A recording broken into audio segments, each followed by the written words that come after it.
A pobreza do agnosticismo. O atleta de Cristo que nos dava sermões do altar da capela da minha escola admitiu ter um respeito secreto pelos ateus. Eles, pelo menos, tinham a coragem de declarar suas convicções equivocadas. O que ele não suportava eram os agnósticos, covardes em cima do muro, sem sal e sem açúcar. Em parte ele tinha razão, mas pelo motivo totalmente errado. Na mesma linha, de acordo com Quentin de la Bédoyère, o historiador católico Hugh Williamson respeitava o crente religioso comprometido e também o ateu comprometido. Ele reservava seu desprezo para as mediocridades insossas que circulavam no meio. Não há nada de errado em ser agnóstico nos casos em que não há provas nem para um lado nem para o outro. É a posição mais razoável.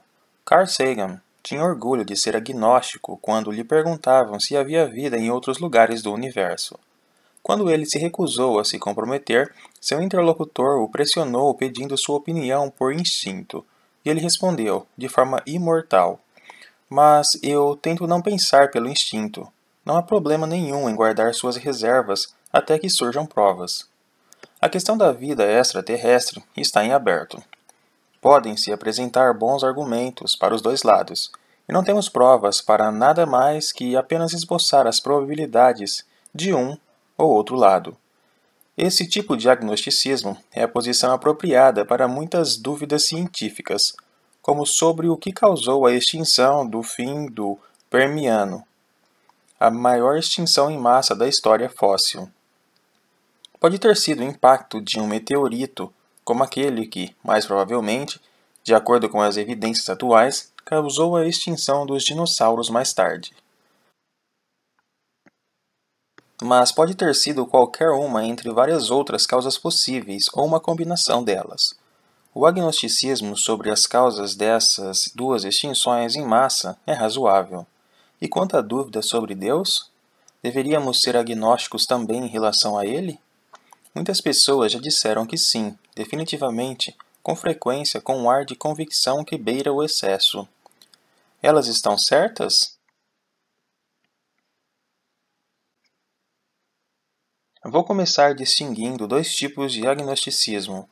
O agnosticismo temporário na prática, ou ATP, é o legítimo em cima do muro, quando realmente existe uma resposta definitiva para um lado ou para o outro, mas para a qual ainda não temos evidências, ou não compreendemos a evidência, ou não tivemos tempo de ler a evidência, etc. O ATP seria uma posição razoável em relação à extinção permiana. Há uma verdade lá fora, e um dia esperamos conhecê-la, embora no momento não a conheçamos. Mas há também um tipo em cima do muro profundamente inescapável, e chamarei de APP, agnosticismo permanente por princípio. O estilo APP de agnosticismo é adequado para dúvidas que jamais podem ser respondidas, não importa quantas provas coletemos, já que a própria ideia de prova não se aplica. A dúvida existe num plano diferente, ou numa dimensão diferente, além da zona que as provas podem alcançar. Um exemplo pode ser a velha charada filosófica: você vê o vermelho do mesmo jeito que eu? Quem sabe seu vermelho seja o meu verde, ou alguma coisa completamente diferente de qualquer cor que eu possa imaginar. Os filósofos citam essa como uma dúvida que jamais pode ser respondida. Não importa quantas evidências possam um dia ficar disponíveis. E alguns cientistas e outros intelectuais estão convencidos demais, na minha opinião, de que a existência de Deus pertence à categoria de APP para sempre inacessível. A partir daí, como veremos, eles, muitas vezes, fazem a dedução pouco lógica de que a hipótese da existência de Deus e a hipótese de sua inexistência têm exatamente a mesma probabilidade de estar certas. A opinião que defenderei é bem diferente. O agnosticismo sobre a existência de Deus pertence firmemente à categoria temporária, ou ATP. Ou ele existe, ou ele não existe. É uma pergunta científica. Um dia, talvez conheçamos a resposta, e enquanto isso, podemos dizer coisas bem categóricas sobre as probabilidades. Na história das ideias, há exemplos de dúvidas que foram respondidas e que, até então, tinham sido consideradas para sempre fora do alcance da ciência. Em 1835, o consagrado filósofo francês Auguste Comte escreveu sobre as estrelas. Jamais poderemos estudar, por nenhum método, sua composição química ou sua estrutura mineralógica. Mas, antes mesmo de Comte cunhar essa frase, Fraunhofer tinha começado a usar seu espectroscópio para analisar a composição química do Sol. Hoje, os espectroscopistas destroem diariamente o agnosticismo de Comte com suas análises a longa distância da composição química exata de estrelas distantes. Fosse qual fosse o status exato do agnosticismo astronômico de Comte, esta história sugere, no mínimo, que devemos hesitar antes de proclamar alto demais a veracidade eterna do agnosticismo. Ainda assim, em se tratando de Deus, boa parte dos filósofos e cientistas faz isso sem pestanejar, a começar pelo próprio inventor da palavra, T. H. Huxley. Huxley explicou seu novo termo ao rebater um ataque pessoal provocado pela palavra. O diretor do King's College de Londres, o reverendo Dr. Weiss, havia despejado desdém sobre o agnosticismo de Huxley. Ele pode preferir se autodenominar agnóstico, mas seu nome real é bem mais antigo. Ele é um infiel, quer dizer, um descrente. A palavra infiel talvez carregue em si um significado desagradável. Talvez ela devesse mesmo. E deveria ser uma coisa desagradável para um homem ter de dizer simplesmente que não acredita em Jesus Cristo. Huxley não era um homem que deixasse passar esse tipo de provocação, e sua resposta, em 1889, foi tão afiada quanto poderíamos esperar, embora jamais se afastando do escrúpulo das boas maneiras, como o bulldog de Darwin. Seus dentes foram afiados pela ironia polida vitoriana. Depois de ter dado ao Dr. Weiss sua merecida reprimenda e eliminado os vestígios, Huxley voltou à palavra agnóstico e explicou como chegou até ela. Os outros, afirmou ele, tinham bastante certeza de ter alcançado uma certa gnose, a de que haviam, de forma mais ou menos bem-sucedida, solucionado o problema da existência, enquanto eu tinha bastante certeza de não tê-la alcançado, e tinha uma convicção bem forte de que o problema era insolúvel. E, como Hume e Kant, ao meu lado, não me considerei presunçoso por me apegar àquela opinião. Então pensei e inventei o que considerei o título apropriado de agnóstico. Mais adiante em seu discurso, Huxley explicou que os agnósticos não têm credo, nem um credo negativo. O agnosticismo, na verdade, não é um credo, mas um método, a essência do que está na aplicação rigorosa de um único princípio. De forma categórica, o princípio pode ser expresso assim. Em questões do intelecto, não finja que as conclusões estão corretas quando elas não forem demonstradas ou não são demonstráveis. É isso que assumo como a fé agnóstica, que, se for mantida inteira e impoluta por um homem, ele não terá vergonha de encarar o universo, independentemente do que o futuro possa lhe reservar. Para um cientista, essas são palavras nobres e não se critica T. H. Huxley levianamente. Mas Huxley, em sua concentração na absoluta impossibilidade de comprovar ou contraprovar Deus, parece ter ignorado a nuance da probabilidade. O fato de que não se pode nem comprovar nem contraprovar a existência de alguma coisa não coloca a existência e inexistência em pé de igualdade. Não acho que Huxley teria discordado, e suspeito que, quando ele parecia fazê-lo, estava recuando para fazer uma concessão em um ponto, na intenção de reforçar outro. Todos nós já fizemos isso alguma vez na vida. Ao contrário de Huxley, sugerirei que a existência de Deus é uma hipótese científica como qualquer outra. Mesmo sendo difícil de pôr à prova na prática, ela pertence à mesma categoria de ATP, ou agnosticismo temporário, tanto quanto as controvérsias sobre as extinções do Permiano e do Cretáceo. A existência ou inexistência de Deus é um fato científico sobre o universo, passível de ser descoberto por princípio, se não na prática. Se ele existisse e resolvesse revelar esse fato, o próprio Deus poderia argumentar, inequivocadamente, a seu favor.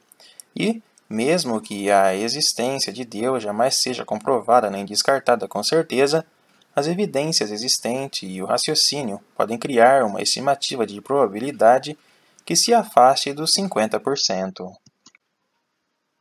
Levemos, então, a sério a ideia do espectro de probabilidade e coloquemos ao longo dele os juízos humanos sobre a existência de Deus, entre dois extremos de certezas opostas. O espectro é contínuo, mas pode ser representado por 7 marcos. Primeiro, teísta convicto, probabilidade de 100% de que Deus existe. Nas palavras de C. G. Jung, eu não acredito, eu sei. Segundo, probabilidade muito alta, mas que não chega aos 100%. Teísta de fato. Não tenho como saber com certeza, mas acredito fortemente em Deus e levo minha vida na pressuposição de que Ele está lá. Terceiro, maior que 50%, mas não muito alta. Tecnicamente agnóstico, mas com uma tendência ao teísmo. Tenho muitas incertezas, mas estou inclinado a acreditar em Deus. Quarto, exatamente 50%. Agnóstico completamente imparcial. A existência e inexistência de Deus têm probabilidades exatamente iguais. Quinto, inferior a 50%, mas não muito baixa. Tecnicamente agnóstico, mas com uma tendência ao ateísmo. Não sei se Deus existe, mas estou inclinado a não acreditar. Sexto, probabilidade muito baixa, mas que não chega a zero. Ateu de fato. Não tenho como saber com certeza, mas acho que Deus é muito improvável e levo minha vida na pressuposição de que Ele não está lá. Sétimo, ateu convicto. Sei que Deus não existe, com a mesma convicção com que Jung sabe que Ele existe. Eu ficaria surpreso de encontrar muita gente na categoria sétima, mas a incluo em nome da simetria com a categoria primeira, que é bastante populosa. É da natureza da fé que alguém seja capaz, como Jung, de ter uma crença sem nenhum motivo adequado para tal. Jung também acreditava que alguns livros específicos de sua estante explodiam com um grande estrondo. Os ateus não têm fé, e a razão, sozinha, não tem como levar alguém à convicção plena de que alguma coisa definitivamente não existe. Daí porque a categoria sétima, na prática, é muito mais deserta que seu oposto, a categoria primeira, que tem tantos habitantes devotados. Coloco-me na categoria sexta, mas tendendo para a sétima. Sou agnóstico na mesma proporção que sou agnóstico a respeito de fadas escondidas no jardim.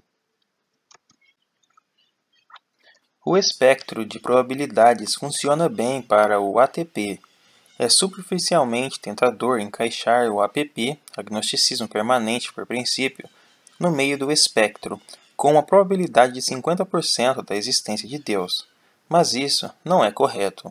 Os agnósticos APP declaram que não se pode dizer nada, nem para um lado nem para o outro, em relação à dúvida sobre a existência de Deus. A questão para os agnósticos APP é irrespondível por princípio, e eles devem se recusar terminantemente a se encaixar em qualquer ponto do espectro das probabilidades. O fato de que não tenho como saber se seu vermelho é a mesma coisa que meu verde não faz com que a probabilidade seja de 50%. A proposição que se pode oferecer é sem sentido demais para ser agraciada com uma probabilidade. Mesmo assim, é um erro comum, que encontraremos novamente. Assumir, a partir da premissa de que a dúvida sobre a existência de Deus é um princípio irrespondível, e sua existência ou inexistência têm probabilidades iguais. Outra forma de expressar esse erro é em termos de ônus da prova, e nesse formato ele é demonstrado divertidamente pela parábola de Bertrand Russell sobre o bule celeste.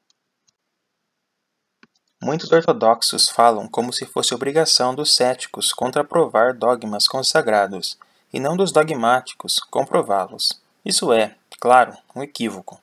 Se eu sugerisse que, entre a Terra e Marte, há um bule de chá chinês rodando em torno do Sol numa órbita elíptica, ninguém seria capaz de contraprovar minha afirmação, desde que eu tenha tido o cuidado de acrescentar que o bule é pequeno demais para ser revelado até pelos nossos telescópios mais potentes.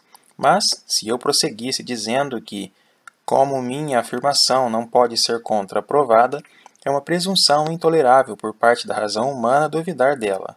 Imediatamente achariam que eu estava falando maluquices. Se, porém, a existência do bule tivesse sido declarada em livros antigos, ensinada como a verdade sagrada todos os domingos e instilada na cabeça das crianças na escola, a hesitação em acreditar em sua existência se tornaria um traço de excentricidade e garantiria ao questionador o atendimento por psiquiatras numa era esclarecida ou por inquisidor em eras anteriores.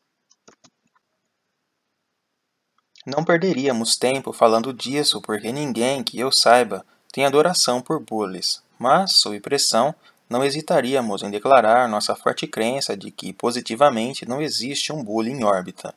Mesmo assim, em termos estritos, seríamos todos agnósticos ao bule. Não podemos provar, com certeza, que não existe um bule celeste. Na prática, afastamo-nos do agnosticismo do bule na direção do abuleísmo. Um amigo, que foi educado como judeu e ainda observa o sabá e outros costumes judaicos em nome da lealdade à sua herança histórica, descreve-se como um agnóstico à fadinha do dente. Ele acha que Deus não é mais provável que a fadinha do dente. Não se pode contraprovar nenhuma das duas hipóteses, e ambas são igualmente prováveis. Ele é um ateu exatamente na mesma enorme proporção que é um afadinheu, e agnóstico em relação aos dois, exatamente na mesma pequena proporção. O bule de Russell representa, é claro, um número infinito de coisas cuja existência é concebível e não pode ser descartada com provas. O grande advogado americano Clarence Darrow disse: "Não acredita em Deus, pois não acredita na mamãe ganso." O jornalista Andrew Muller acha que se comprometer com qualquer religião específica não é mais nem menos estranho que optar por acreditar que o mundo tem a forma de um losango e que é carregado pelo cosmos nas pinças de duas enormes lagostas verdes chamadas Esmeralda e Kate. Um favorito dos filósofos é o unicórnio invisível, intangível e inaudível, cuja existência as crianças tentam todo ano negar com provas no Camp Quest. Uma divindade popular na internet hoje em dia, e tão impossível de ser contraprovada quanto Javé ou qualquer outra, é o monstro de espaguete voador, que muitos afirmam tê-lo tocado com seus apêndices de massas. Adorei saber que o Evangelho do Monstro de Espaguete Voador foi publicado em livro, tendo sido muito aclamado. Não o li, mas quem precisa ler um Evangelho quando simplesmente se sabe que é verdade? Aliás, tinha que acontecer. Um grande cisma já ocorreu, resultando na Igreja Reformada do Monstro de Espaguete Voador.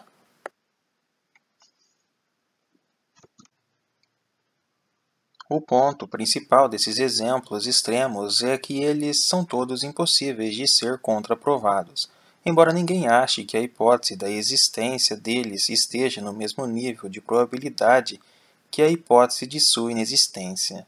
A tese de Russell é de que o ônus da prova recai sobre os crentes, não sobre os incrédulos.